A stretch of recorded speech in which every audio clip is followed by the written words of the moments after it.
So what can we do about it? We're on the home stretch here. Institutionally, economically, personally, as far as institutions go, can we confront the banking oligarchy? Well, I think we can. Asset management, invest in low-cost vehicles.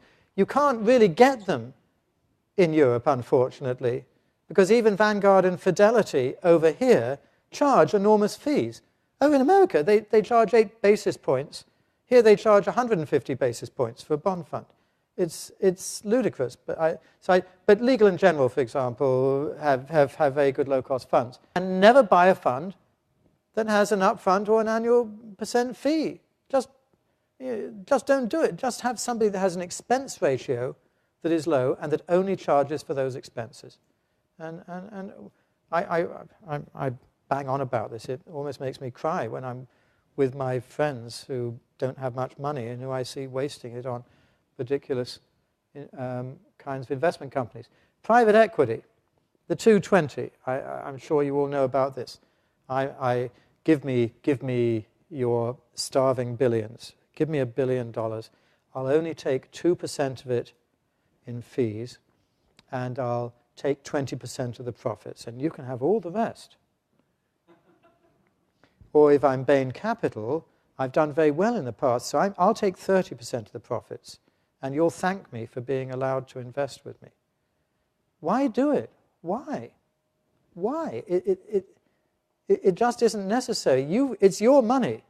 You know, if any of you are institutional investors out there, say no. How about 50 basis points and 7.5% of the profits? I'll give you that. How about that? And amazingly enough, they might actually agree. Don't pay for below benchmark performance and go for alpha-based strategies, not leverage-based, which was the whole locusts point, which I agree with. Board level. Now, you know, institutional investors should directly appoint non-executive directors who will keep board pay low and who will run the company for the shareholders and not for management. You know, back in 1976, I studiously learnt at the feet of Stu Myers, Jensen and Meckling, Agency Costs of Management. I learnt this amazing thing that managers actually didn't work for shareholders, they worked for themselves, and that this was a problem. That was 1976. It was a seminal paper. It's now 2009. That's 33 years later. Nothing's been done. And in particular, institutional investors should control remuneration committees. For commercial products, refuse to pay top dollars. Now, in some parts of banking, it is true that everybody is squeezed down. When it's a truly vanilla product, that it's very obvious to everybody, and you only compete on price. But in many others, there are intermediaries with reasonable fee structures. There are lots of good people in banking who will give you good work for a reasonable price and who kind of resent the fact that their colleagues and peers make much more than them, but they have the benefit of going home and sleeping well and feeling that they're decent, honest citizens. All you have to do is find those people, and you can get good service in banking. It's not as bad as a needle in a haystack. There are quite a lot of them. But don't pay as a percentage of the size of the deal. It's just not necessary. And don't go for the bid-em-ups who say, oh, you've got to pay top dollar for this. This is a crucial, seminal moment in your life. You've got to pay a lot for this. You know, if you miss this, 80% of all mergers end in disaster. 80%. And yet CEOs still succumb to these blandishments and pay an absolute fortune for a merger that will actually destroy massively their shareholder value and will lead to their own personal ruin. Okay, there are 4 ways in which banks could be reformed. Compensation structures, they've seen that off beautifully. Today, Citicorp announces that it's selling Fibro, the old Phillips brothers, a once absolutely wonderful oil trading and precious metals company. Why are they selling it? Because the head of Fibro was earning $100 million in bonus each year. And there was a certain amount of outrage about that in America because Citicorp had been saved by the taxpayer. And all the money from the Fed, the billions, tens of billions, had gone to save Citicorp was now being used to pay out $100 million to the head of 4. Okay, so 4 has just sold itself, or Citicorp has sold 4 for $1.5 billion to, I'm actually forgetting who, an oil company or something. Anyway, not a bank. So he'll carry on being getting his $100 million a year bonus. So that's what will happen. That will actually be a good thing, as sort of some of these very highly paid areas of banking will move out of major bank holding companies. A bunch of SocGen employees left last week or the week before to form their own company because the French government is trying to keep their compensation down. So they're effortlessly just cocking a snook at any attempt really to keep bank compensation structures down. Bank breakup initiatives, there's bankers now rule the policy agenda. Nobody's breaking up the banks. Bank liquidity plans. The FSA, finally somebody has demanded a fairly aggressive liquidity scheme. One of my personal boo-hoo stories is that in 1990, I got interested in liquidity and started selling major liquidity schemes to banks, to strategies to keep themselves liquid, pricing signals within the bank as to what was good liquidity and what was bad. And I'm glad to say that every bank that I sold that work to survived the crisis in really rather good shape 20 years later. But by about 1990, that was in 1990, 91, when we had a small S&L crisis and everybody was a bit worried about that sort of thing.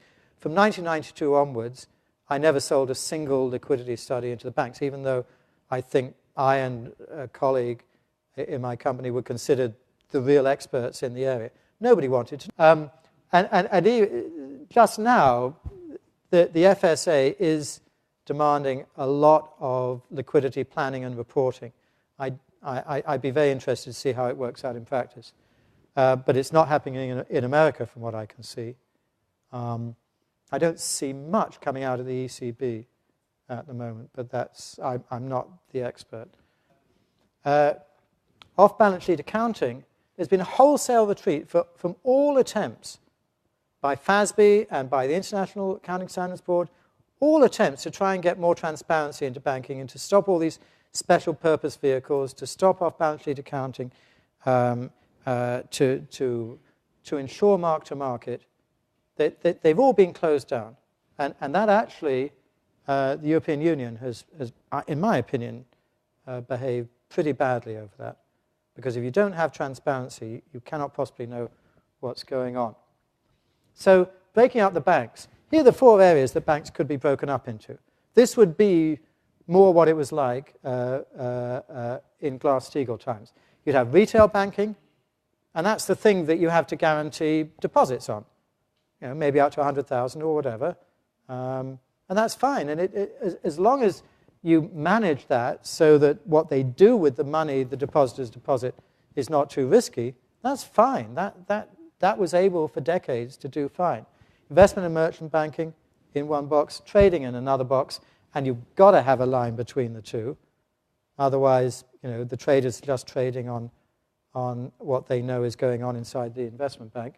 And finally, asset management. Why not? Why not? Otherwise, you're going to end up with too big to fail, too big to rescue. So this is just not happening. It's off the policy agenda. There's no discussion. But don't rule it out forever. So that was institutionally. What do we do with these financial institutions? Economically, you've got to encourage deleveraging. Everybody's got to be encouraged to delever. Educate everybody. We can't live above our means. And there were many voices in this room earlier this afternoon making exactly this point. Act on that by controlling public sector expenditure as well as social legislation and expenditure, and eliminate easy money. Just cut it out, because it's not the answer. So, if you want to prepare for the crisis, do you think another bigger crisis in our future? Okay, we'll borrow a bunch of fixed-rate dollars or pounds. Fabulous. You know, they'll be worth absolutely nothing by the time it comes for you to have to pay them back. Buy gold, buy stable currencies, buy commodities, buy property. That's if you think that a bigger crisis is on its way. If you don't, buy fixed-rate dollars and pounds. Any takers? I've got a few residual things. Sell gold, borrow variable rates, stick with the dollar, short commodities, and lease your property. Okay? If you want to take a middle path, which I would sort of go towards, I would lean towards a 2 to 3 more years of deflation, followed by an upswing, followed by 2 to 3 years of inflation, followed by a crash. And I would suggest you then protect your downside with gold and property right now. But whatever you do, prepare for a wild ride. Okay.